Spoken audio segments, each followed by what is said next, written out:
Got it situated now. Well, there you go. As long as the situ has been wationed. I don't know if that means anything or not, but we're gonna go with it. What is up, interwebs? Big Lou here, Matt the Cut Man, with me as always. And the other day we had the opportunity to go and see, he's behind me, Spider-Man: Far From Home, and that didn't work. Spider-Man. There you go. Spider-Man does whatever a spider can. Anyway, Spider-Man: Far From Home. Yeah. The first entry from the MCU post Avengers Endgame. And this is going to be a full review, so if you haven't seen either Avengers Endgame or Spider-Man: Far From Home and you're trying to avoid spoilers, stop this video. Come to the wrong place, my friend. Go see those two movies and then come back and we can participate in the discussion. So, otherwise, we just can't help you. There you go. There's no help to be had for you. Anyway, that's a blank piece of paper there. Matt, you don't have any notes. I have notes right up here. Well, there you go. So, what'd you think of Spider-Man: Far From Home? It was Far From Home. Yes, it was. I really dug it. Not just because I had recently gone to most of the places that he was just at. That's true. Yeah, you did, didn't you? It's kind of nice when you're like, hey, I was just there. Yeah, kids, I recognize that place. I was right at that bell tower right before he knocked it over. There you go. I actually got to go to the Da Vinci Museum. It was not closed. It was not closed. You didn't check the website? Mysterio didn't screw it up. Hadn't been there yet. I enjoyed it thoroughly. I thought that the dynamic between Jake Gyllenhaal and Tom Holland, they had some really good chemistry together, and I liked their dynamics. I wasn't sure how I would like Jake Gyllenhaal in this role, because I didn't really know anything about who he was. Mysterio or anything? Yeah, Mysterio. Yeah. Didn't know really any of the backstory. And to be honest, in the trailers, it looked kind of hokey. Yeah. Like, what the hell is with this big stupid fishbowl, and there's a lot of green smoke and bubblehead. Yeah. I don't know about that. It looks kind of silly. But, a little brevity is what's in order. Sure. Post Endgame. Post our favorite defender. Yeah. No, I can appreciate that. But was your trepidation alleviated? Yeah, once the turn turned. Yes. Yeah, once those cards came out and we got to see what we were dealing with. I really like how they who he turned out to be. Sure, Quentin Beck being the engineer aspect of it. How they did this was very far removed from the character of Quentin Beck and Mysterio in the comics, and I liked that. I liked how they explained how he was able to do what he was doing and stuff like that. But good tie-ins with like Stark Industries and how all that came to be, especially given that the whole world at this point is, wanting a new Iron Man, and this is like falling on a 16-year-old kid who's just not ready for this pressure. He just wants it to not be there. He wants it to go away, and he's looking for anything, and that thing just appears as if from another universe. Exactly. I love the line that he says when he's given his villain speech about, if all of this stuff has just happened, like all the stuff with Thanos and the snap and the blip and all of that has just happened, the world will believe just about anything if it's presented to them in the right context. Yeah. Which, not exactly far from the truth given our current political situation. But there was a lot of touching on that. Yeah, for sure. In this. And what is real, what is not. Those lines were blurred. How do you cross? What do you cross? What do you believe? Yeah, it was done very, very well. How do you know what to believe? Yeah, exactly. And to quote another one of our favorite shows, Newsroom, is like when she says, the people choose the facts, people whatever the line is where he comes back at her and says the people choose the facts they want nowadays.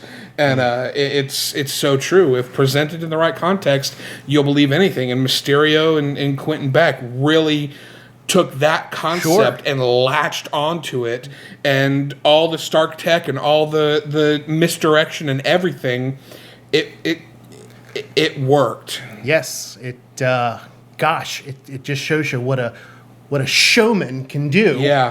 Yeah. When people want to believe something. Absolutely. But not to get too political here, and I don't know what you're talking about. I was talking about Spider-Man. Naturally. But for sure, the story I thought was really, really good. It continued the motif of Spider-Man coming of age, trying to deal with the loss of Tony, trying to deal with the pressure that everyone's, are you the next Iron Man? Are you going to lead the Avengers? Sure. And him just basically like, no, I just want to go be a kid. And the people that are trying to be a kid going to get a girl. Yeah, exactly. And the people that are trying to help him through those steps, whether it's Nick Fury, or is it, and then Happy and Aunt May and Ned, all have a different perspective of how he should handle it going forward. And I thought that it was just good writing. So, and Edith. Yeah, Edith. Even in death, I'm the hero. Greatest acronym ever.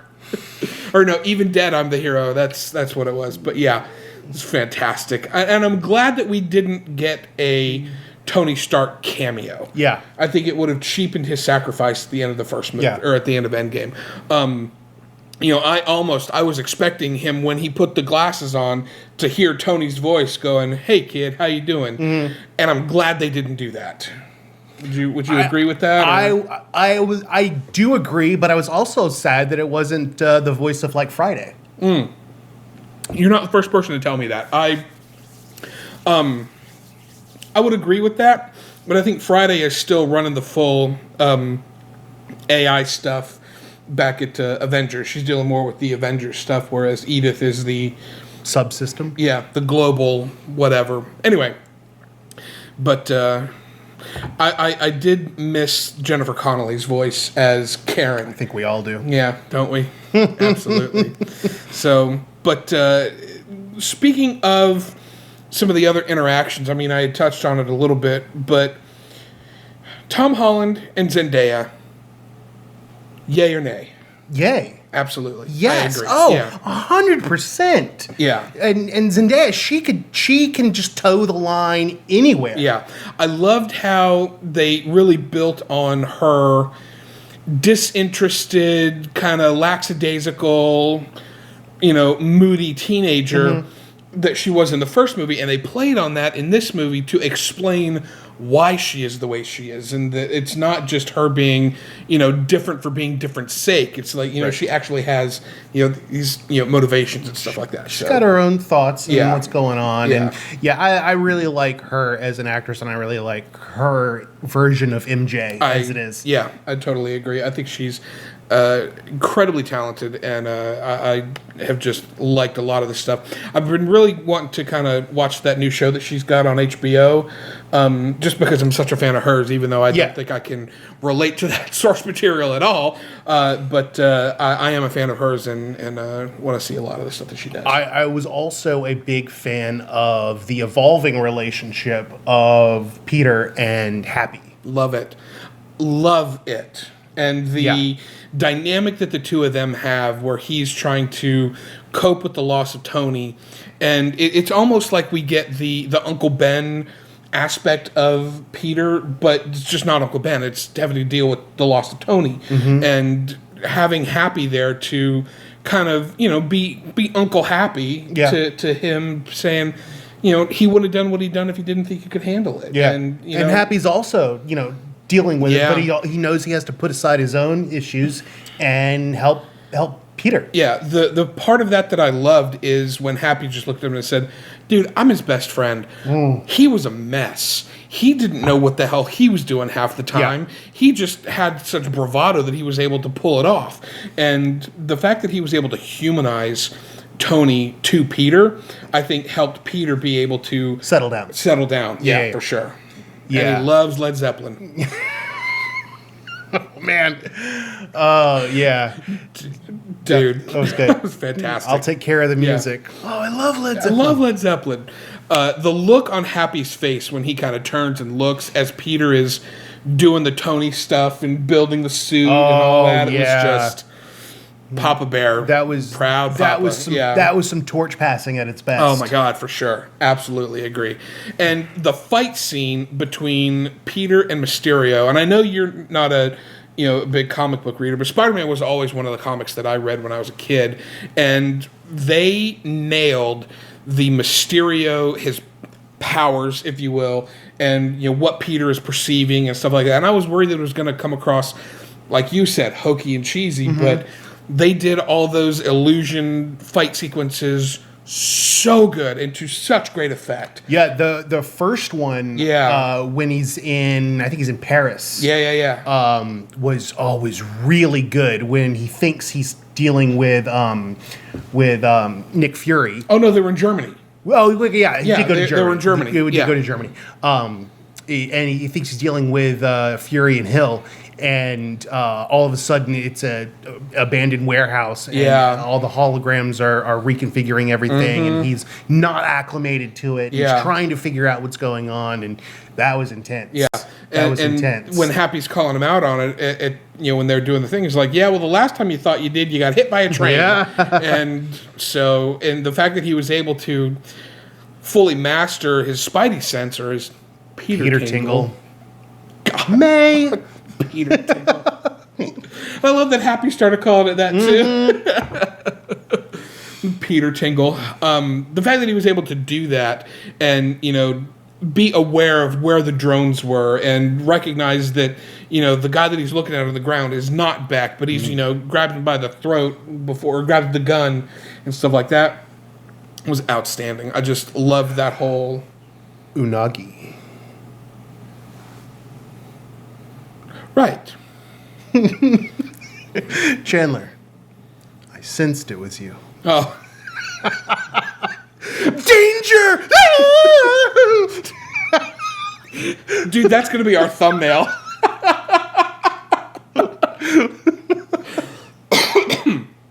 Anyway, this... Dude, it's going to be our thumbnail. Was there anything about this movie that you didn't like? Do you have any problems at all with it? Any negatives? I really did enjoy. I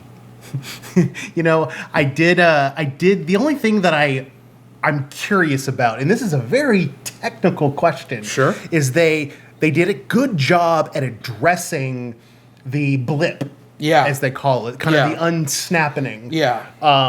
Where people just kind of reappeared. Yeah. Exactly where they were 5 years later. Yep. The marching band and the guy getting hit in the head with a softball and stuff. Yeah. What if you were in a moving car? Yeah. It'd be quite unfortunate. Right? Yeah. Or what if you were in a building that didn't exist now? Dude, there were some people when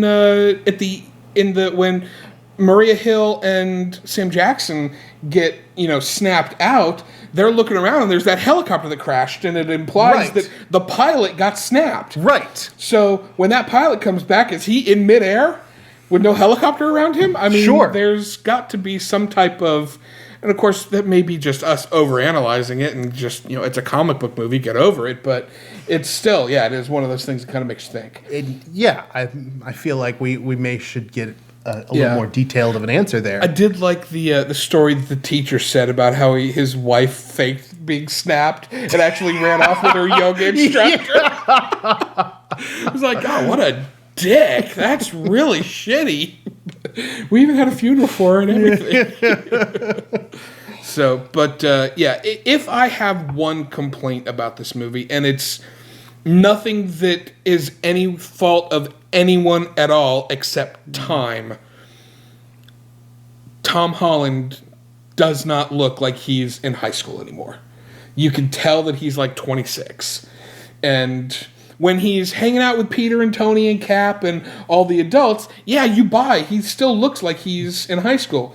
But then you put him with all the other high school kids, and it's like, oh, yeah, no, he looks like he's old now. It doesn't look like he's old. We're not talking like, Beverly Hills 90210? No, who's the... Well, that too, but... Tobey Maguire old, but you could definitely tell that he is aged. And again, there's nothing that... No fault of anybody, but it just... You can tell. Well, we'll see if we can go get you some high school kids. Appreciate that. Thanks, buddy. So, on that note, the giant mustached elephant in the room that we have to address is, of course, the one and the only J. Jonah Jameson making his return in that post-credit scene. Oh, my God, dude. Yeah! I love J.K. Simmons. J.K. Simmons is a goddamn American treasure. Oh, yes, he is. Oh, jeez. And I love that they have kind of made him, he's not like the old grizzled newspaper man anymore. Right. Now he's like the Alex Jones type character. Right. He's kind of the nut job podcaster. Yeah, for sure. And I dig that. And I'm very excited to see how they're going to address the fact that it's out there that he's Spider-Man. Obviously, they can, explain that away and cover it up or whatever, but it's always going to be there, and he's going to have to be that much more vigilant and careful about what's going on. So, excited that J.K. Simmons is back. Yes, J. Jonah Jameson. I love it. It's fantastic. Man, anything that J.K. Simmons does. Speaking of people coming back, Ben Mendelsohn coming back as what's his name, Skrull from Captain Marvel. That the whole movie, I was like, man, okay, yeah, it's Nick Fury, but why is Nick Fury such a... It just doesn't seem like real Nick Fury. And then we get to the very post-credit scene and we realize why. Yeah. It's like, okay, it makes sense now that after everything that happened, Nick Fury wouldn't just be sitting there dealing with this stuff. He's off doing, like, real important shit. That's not the Nick Fury that goes and shoots an F-35 off the helicarrier. Yeah. This is the Nick Fury that's just standing and watching what's going on. Yeah. Turns out it's, It's Ben Mendelsohn. It's a prop. Yeah. Which I thought was done to great effect. And correct me if I'm wrong here, but have there ever been post-credit scenes that have retconned or affected the movie in such a way before? I know I'm putting you on the spot here. I don't think so. I mean, that's a lot of end credit scenes to kind of go through in my head here. And while you're thinking of that, or another post-credit scene where we, had the Jameson one that sets up so much into the future. Well, okay, so that post-credit scene, that mid-credit scene with Jameson, that's technically the end of the movie. They just put that one little section of credits in there. And I mean, technically it's a post-credit scene, but it is the end of the movie. Yeah. And we've never seen them do that before with an mid-credit or an end-credit scene. I'm trying to remember. That would be like Tony Stark saying, I am Iron Man in a mid-credit scene. I'm trying to remember where they did Aunt May finding out that he was Spider-Man. It was right at the end of the movie. Was it at the end? Yeah, it was, what the roll credits. Which is how he said, what the roll credits after this, which I thought was a nice little homage to Aunt May there. But no, that'll if you guys can think of a post-credit scene that had drastic effect on the narrative of the story, drop it down in the comments below. We'd love to hear from you because we do read all the comments, and I don't know if I said that yet on this review or on the last review of our Stranger Things recap, but go check that out. I'll have a little pop-up bar here above Cutman so that you can. The winner will receive a T-shirt. That is not true. It will be a used T-shirt from my laundry. You'll pay shipping and handling. It may have some dog hair from my Labrador. May?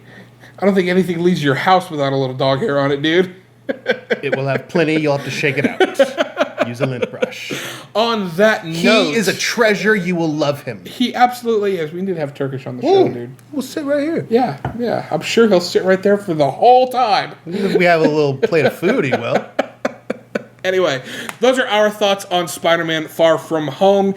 hit this little subscribe button. You can subscribe to our YouTube channel. I've got our Stranger Things video linked right here that you can check that out.